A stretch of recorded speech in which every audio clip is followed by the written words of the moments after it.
Yo, what's good, people? It's your guy Bendu coming at you again in my political bag, and I'd like to welcome you back to the American Autopsy. So today I'd like to do a little quick hit on something I came across a couple days ago. Now, I usually like to stick to substantive, political conversations. And Cardi B usually doesn't fall in that category, but I felt like this was something important that I should talk about. So, a while ago, I predicted online that as the election drew closer, you'll see the Hollywood blue check mark elite class fall in line, the status quo, Joe Biden, without question. Well, that sentiment was on full display during Cardi B's Breakfast Club interview when Charlemagne the God asked her a question about how she felt about Bernie losing the primary and Biden becoming the Democratic Party's nominee.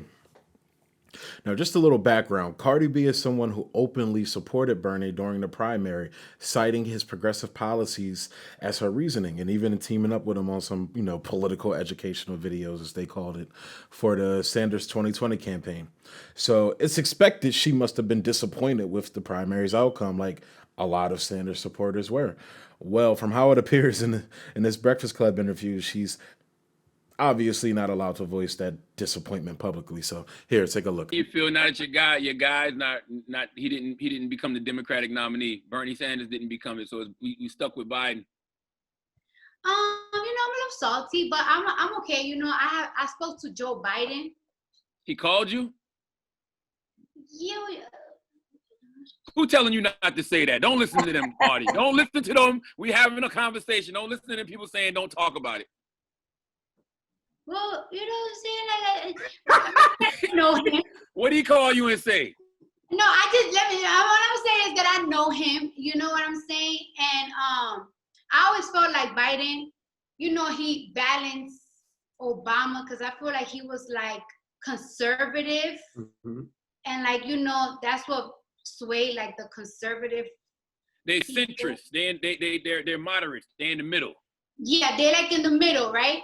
So, me knowing him and everything, I think he's getting it. I think he understands the people pain. I think he's getting what we want because people always just think that we want so much. We want like really simple things if you really think about it. You know what I'm saying? We want to be treated like regular citizens, like we are. We are like, just as much part of it. We want what's owed to us. And I think he gets it, and I feel like I try to let him know, like, listen, like, we don't want no false promises. We don't want no fake shit to get people voting. Like, this is what we want. Like, please make it happen. And I don't want to hear people, a lot of people is just like, oh, now we stuck with Joe Biden. Well, a couple of months ago, I kept stressing. I know y'all kept stressing that there are so many Democratic candidates. There was a lot of them. motherfuckers. And y'all know what? Y'all was just motherfuckers was just out. When I interviewed Bernie, when I kept telling people, make sure y'all do y'all research on these people. Shut up, bitch, you can't speak no damn English. We ain't gonna speak no y'all. And now y'all mad. And it's like, you know what? I think we should just go with Joe Biden. Like, it is what it is. How important is it? How important is it for you to see him have a black woman as his running mate, his vice president? I think it's important. Period. Just because I feel like, well, now skin folk ain't skin folk, whatever you say. But I always felt like is a black woman. She represents like for example, right? Like my husband's mom, right? She always tell it how it is. She's extremely intelligent. She's a Delta and everything. She is really involved in her community. And when she don't like some shit, she will tell you. When she feels some shit, she's gonna make sure that like you're voting, that you're out there. And like they're out here. They're out here in our communities and everything. And I feel like that's what he needs. People need a mama. That's right.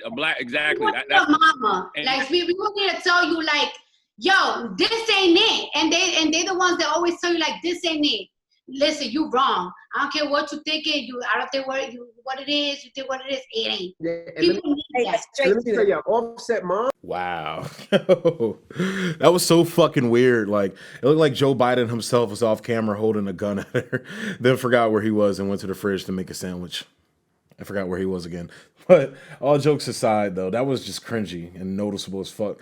To the point Charlemagne even noticed and had to comment on it. And now, as I said at the top of the video, I predicted shit like this would be happening more and more. But in case you're asking, well, why wouldn't Cardi B speak her mind on Joe Biden like she usually does with other topics? Well, my answer to you would be this.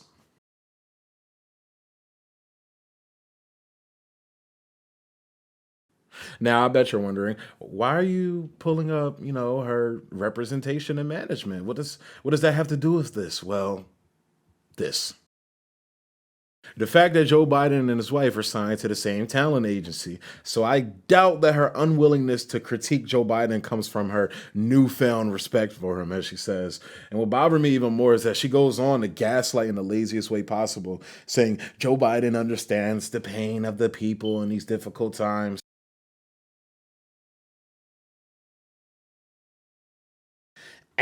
Wrong. Like, even on the hot button topic of police brutality, Joe Biden has rejected defunding the police in favor of increasing the budget. Joe Biden has called for the near 55 million people rendered unemployed by COVID-19 to pay for health care after losing their jobs and for COVID treatments via the ACA markets. And I believe he's pushed for Cobra as well, like Pelosi has. I'll have to check that.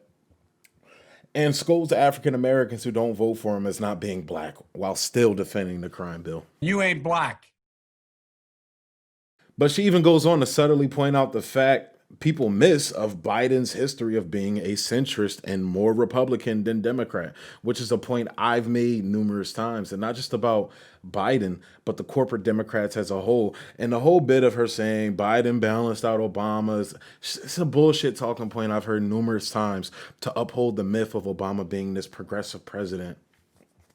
Obama's just as much Republican as Mitt Romney, Bush Jr., shit, I'd even say Ronald Reagan. And here's Obama to tell you that himself. The truth of the matter is that my policies are so mainstream that, if I had said the same policies that I have back in the 1980s, I'd be considered a moderate Republican. Now, Cardi B of all people, I'm not saying a girl's dumb, but she, like, you wouldn't expect a rapper to be politically inclined, but she of all people knows that Biden is more of a moderate Republican in terms of policy, which leads me to ask, why doesn't everybody else whose fucking job it is to know and point that shit out doesn't? The answer is simple: manufactured consent. But that's a long video for another day. Now, Cardi is a mild example of the hypocrisy of the blue checkmark Gestapo. I'd argue that Alyssa Milano is one of the most extreme, blatant cases. Someone who went from fuck due process and believe all women when it came to Brett Kavanaugh to this now.